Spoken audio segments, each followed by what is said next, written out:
ప్రభుత్వ పాఠశాలలను దేశానికి ఆదర్శంగా తీర్చిదిద్దే ఆంధ్ర మోడల్ ఎడ్యుకేషన్ ను తెచ్చేందుకు రాష్ట్ర విద్య ఐటీ శాఖల మంత్రి నారా లోకేష్ అవిశ్రాంతంగా కృషి చేస్తున్నారు. ఇందులో భాగంగా పాఠశాల విద్యను సమూలంగా ప్రక్షాళన చేసే దిశగా చర్యలు ప్రారంభించారు. రాష్ట్రంలో ప్రజాప్రభుత్వం అధికారంలోకి వచ్చిన వెంటనే ఖాళీగా ఉన్న 16,347 టీచర్ పోస్టుల భర్తీకి సంబంధించిన మెగా డిఎస్సీ ఫైల్పై ముఖ్యమంత్రి సంతకం చేయగా వచ్చే విద్యా సంవత్సరం ప్రారంభం నాటికి రిక్రూట్మెంట్ పూర్తి చేసేందుకు చర్యలు చేపట్టారు.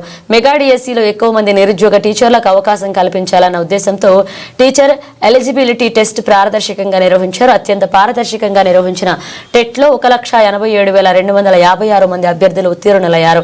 గత ప్రభుత్వం అనాలోచితంగా విడుదల చేసిన గ్రామీణ ప్రాంత విద్యార్థులకు గొడ్డలిపోటు లాంటి జీవో 117ను రద్దు చేసి కొత్త డ్రాఫ్ట్ మోడల్ ను సిద్ధం చేశారు. కొత్త పోస్టుల భర్తీ ప్రారంభమయ్యేలోగా విద్యాబోధనకు ఎటువంటి ఇబ్బంది లేకుండా 9,197 ఉపాధ్యాయ స్థానాలను సర్దుబాటు ద్వారా భర్తీ చేశారు.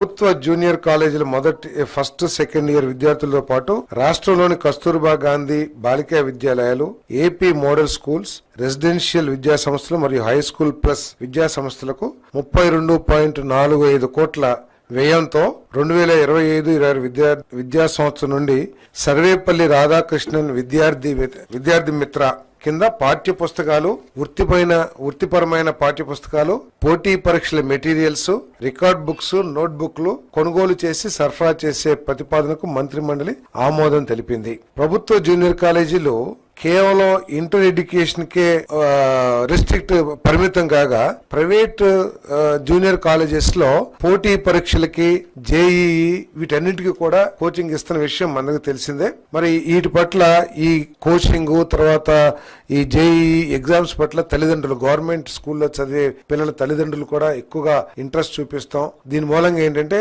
రాబోయే రోజుల నుంచి ఈ కాలేజీల్లో కూడా అదే విధానం, అంటే జేఈఈ ఎంట్రన్స్ టెస్ట్లకి కోచింగ్ ఇవ్వటం, లేకపోతే వాటికి కావాల్సిన మెటీరియల్ ఇవ్వటం, స్పెషల్ క్లాసెస్ ని చేయటం, ఇవన్నీ కూడా గవర్నమెంట్ కాలేజ్ లో కూడా చేస్తామని చెప్పేసి మనం చేస్తాను.